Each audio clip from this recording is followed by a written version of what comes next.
হ্যাঁ হ্যাঁ, প্রশ্নের উত্তর এটা রেজাল্ট করি আপনার বাইরে জিজ্ঞাসা করবেন। হ্যাঁ ঠিক আছে, প্রশ্ন আমার দিয়ে না, আমার দিয়ে না প্রশ্ন করে। এরা কিন্তু ক্যামেরা ভালো করে রেডি করছে যে প্রশ্নটা দিবেন আর আমি উত্তরটা দিব, কিন্তু এরা তো জানেন আমি তো জীবনেও দিব না।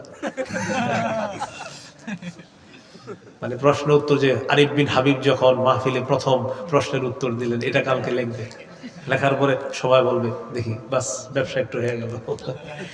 প্রশ্নের উত্তর আমি মাহফিলে দিয়ে না বলি। আচ্ছা আচ্ছা, আমাদের গাজী আল মাহমুদ ভাই, তার মা অসুস্থ, আমরা তার জন্য দোয়া করব। আর আমরা তার জন্য দোয়া করবো, এই জন্য তার অনেকগুলা আল্লাহ তাআলা তার মাধ্যমে অনেকগুলা প্রতিষ্ঠান চালায়, প্রতিষ্ঠানগুলোর জন্য দোয়া করব। সর্বশেষ আপনাদের সাথে অনেকক্ষণ ক্লাসের মতো কিছু আলোচনা করলাম। ক্লাসের মতো মনে হয়েছে না, নাকি ওয়াজ মাহফিলের মতো মনে হয়েছে না ক্লাসের মতো? এই ক্লাসের মতো যে মনে হলো আমাদের, এই জন্য মাদ্রাসায় একটা সন্তান দেন, মাদ্রাসায়